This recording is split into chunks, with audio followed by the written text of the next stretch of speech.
Aikoinaan, kun olin yliopistossa, minä ja vanhin poikani lähdimme järvelle, jäätikköalueen erämaahan. Minulla on laaja kokemus erämaasta, toimin jopa suurriistan oppaana syrjäisessä erämaaleirissä. Sinä päivänä nautimme kalastuksesta ja asetuimme yöksi. Otin pannuni esiin ja sytytin mukavan nuotion. Ilta oli kirkas ja viileä, kun aurinko laski länsirinteelle. Paistoimme tuoreita kirjolohia, valkosipulin ja voinkera ja täytimme vatsamme. Otin kylmälaukusta virkistävän juoman. Poika nukahti pian nuotion ääreen, sillä päivä oli ollut kiireinen. Siemailin oluttani ja katselin kuun valon heijastuvan järven pienistä aalloista. Läntisessä horisontissa, mihin aurinko oli laskenut, oli vielä valoisaa, ja näin vuoren huippujen ääreviivat pienen järven yläpuolella. Nukahdin hitaasti järven aaltojen lempeän liplatukseen. Heräsin säpsähtäen. Nuotio oli sammunut, lyhtykin oli sammunut. Kuu oli poissa ja oli pilkkopimeää. Jokin oli vialla. Niskakarvani nousivat pystyyn. Olin halvaantunut. Kuulin sydämeni jyskyttävän, kun yritin kuunnella jotain pensaikosta, mutta kaikki oli hiljaista. Minulla oli kauhea levoton tunne. Keräsin itseni ja aloin potkia nuotiota. Pieni liekki syttyi ja heitin nopeasti lisää puita. Nuotion valossa näin, että poika oli herännyt ja hänen silmänsä olivat ammollaan tuijottaen minua. Mikä hätänä? Hän kysyi. Ei mikään, mene vain telttaan, valehtelin. Hän ryömi telttaan, mutta edes nuotion valossa en voinut karistaa levottomuuttani. Pensaikossa oli jotain, ja tunsin, että se tarkkaili minua. Otin valoni ja vilkutin sitä ympäri leiriä. Ei mitään. Lopulta aloin rauhoittua ja ryömin telttaan pojan viereen. Sitten taas, kuin kellon tarkkuudella, heräsin täysin jännittyneenä. Tällä kertaa en voinut karistaa tunnetta. Lopulta herätin pojan ja käskin hänet autoon.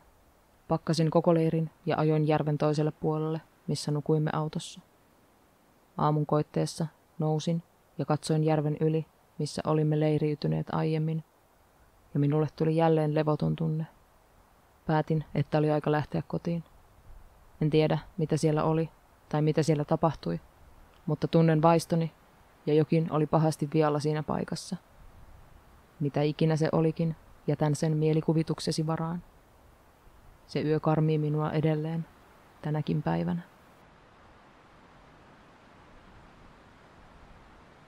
Kaverini oli juuri ostanut kameran ja tykkäsi leikkiä pitkällä valotusajalla. En ole varma terminologiasta, mutta se on eräänlainen tekniikka, jolla valo näyttää kuin venytetyltä, joten otimme pari värillistä muovimukia ja menimme metsään, jossa tiesimme olevan polku, jota voisimme kävellä. Oli melkein keskiyö, koska halusimme, että olisi pimeää, jotta voisimme nähdä valon vaikutuksen. Minä ja ystäväni pidimme mukeja pään päällä ja käytimme puhelimiemme taskulamppuja valaisemaan mukit.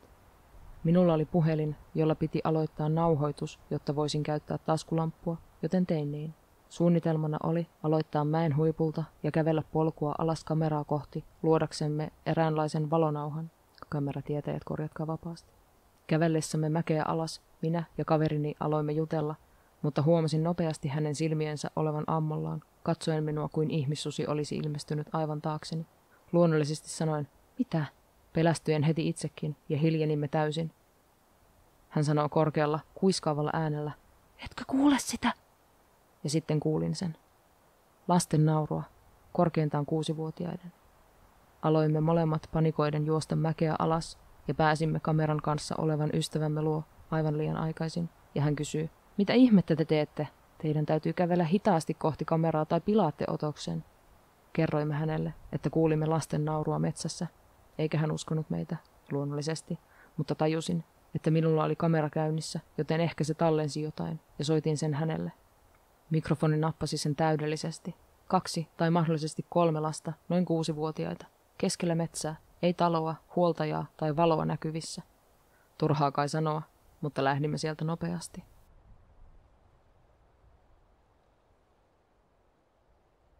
Olen vapaaehtoinen palomies. Tämä tapahtui marraskuun lopulla vuonna 2018. Hälytyskeskus ilmoitti kadonneesta 16-vuotiaasta tytöstä. Meille kerrottiin, että meidän tulisi tavata sheriffin apulainen paloasemalla ja odottaa lisäohjeita. Laitoin kojelautavalon päälle ja ajoin asemalle tapaamaan muita. Saimme kuvauksen tytön vaatetuksesta, viimeisen tunnetun sijainnin ja niin edelleen. Nousimme autoihimme ja ajelimme käymään hänen ystäviensä taloissa, huoltoasemilla, koululla, kaikissa paikallisissa yrityksissä ja motelleissa. Kaupungissamme on noin 1500 asukasta ja vain kourallinen paikallisia yrityksiä. Kumppanini ja minä olimme lähdössä yhdeltä huoltoasemalta, kun luulin nähneeni jonkun kävelevän tyhjässä maissipellossa. Sanoin kumppanilleni, että pysähtyisi, ja otin lattialta valonheittimen. Valaisin sillä, mitä luulin olevan kadonnut henkilö, mutta se olikin noin 40-vuotias mies, jolla oli yllään repaleiset farkut, kauboisaappaat ja repaleinen valkoinen teepaita, joka oli tahriintunut jollain, minkä luulin olevan likaa. Nousin autosta ja aloin kävellä mäkeä alas pellolle. Huusin miehelle, ja kun tein niin, hän kääntyi ja alkoi kävellä pois. Sanoin hänelle kohteliaasti, että hän ei ollut pulassa ja että etsimme vain jotakuta. Sitten hän pysähtyi, mutta ei kääntynyt ympäri. Kun yritin päästä lähemmäksi miestä, tunsin äkillisen halun palata autoon ja lähteä. Käännyin ympäri ja aloin nopeasti edetä takaisin mäkeä ylös kohti autoa. Puolivälissä käännyin ympäri ja mies, tyhjässä maissipellossa, oli poissa. Juoksin loppumatkan takaisin autoon, paiskasin oven kiinni ja sanoin kumppanilleni, lähdetään helvettiin täältä ja näitkö sinä tuon? Hän sanoi nähneensä ja että hänelläkin oli levoton tunne, kun puhuin miehelle. En yleensä usko paranormaaliin, mutta tämä on jotain, mitä ei vain voi sivuuttaa silmänlumeena tai mielikuvituksena. Se on vain yksi niistä asioista, jotka jäävät selittämättömiksi. Pian tämän kohtaamisen jälkeen poliisipäällikkö päätti lopettaa etsinnät kaupungissamme ja siirsi huomion ja työvoiman seuraavaan kaupunkiin, jossa kadonnut tyttö myöhemmin löydettiin vahingoittumattomana juhlimasta ja juomasta ystäviensä kanssa. Mitä minuun ja toiseen palomieheen tulee, emme puhu miehestä pellolla. Ikinä.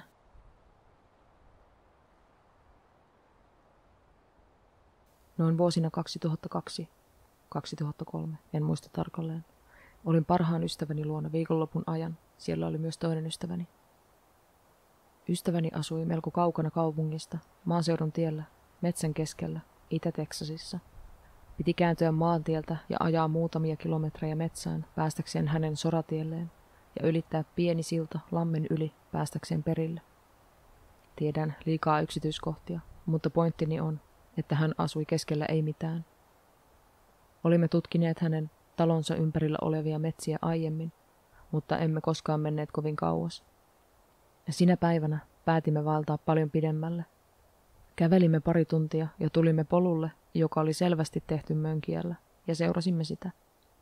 Polun päässä, jonne oli vain noin 60 metrin matka, oli pieni aukea metsässä ja keskellä mökki.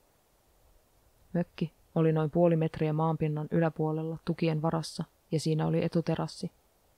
Koska olimme tyhmiä lapsia, päätimme tutkia sitä. Kaikissa ikkunoissa oli kalterit ja ovi lukossa, mutta oudompaa oli. Mökkiä ympäröi leikkikenttävälineet. Vanhoja leikkikenttävälineitä, tyyliin jostain 50-60-luvulta. Kun kävelimme mökin taakse, kaikki kolme pelästyimme todella. Siellä oli useita multakasoja ja lapioita ympäriinsä. Melkein kuin hautoja, mutta emme voineet tietää varmaksi. Päätimme lähteä siinä vaiheessa ja löysimme takaisin ystäväni talolle. Mutta oudompaa oli. Muutama vuosi myöhemmin, kun olimme noin 16-vuotiaita, se tuli puheeksi ja päätimme eräänä päivänä mennä etsimään sitä uudelleen. Tällä kertaa otimme kaverini kiväärin mukaan, ihan varmuuden vuoksi. Lopulta löysimme polun uudelleen ja seurasimme sitä, mutta tällä kertaa, kun pääsimme lähemmäksi, kuulimme ihmisten ääniä ja päätimme kurkistaa pensaiden läpi. Kaikki mökissä näytti samalta kuin ennen, mutta tällä kertaa siellä oli 4 aikuista miestä 2 mönkien kanssa seisoskelemassa ja juttelemassa. He näyttivät aivan kunnon metsäläisiltä. Olimme muutamien 10 metrien päässä heistä ja katselimme heitä ehkä noin 30 sekuntia ennen kuin yksi heistä huomasi meidät ja huusi meille. Hän nousi mönkiensä selkään ja me juoksimme. Juoksimme niin nopeasti kuin pystyimme, kunnes emme enää kuulleet häntä. Sen jälkeen emme koskaan palanneet. Ystäväni muutti lähemmäksi kaupunkia sinä vuonna. Se tulee aina joskus puheeksi ja kuvottaa meitä edelleen.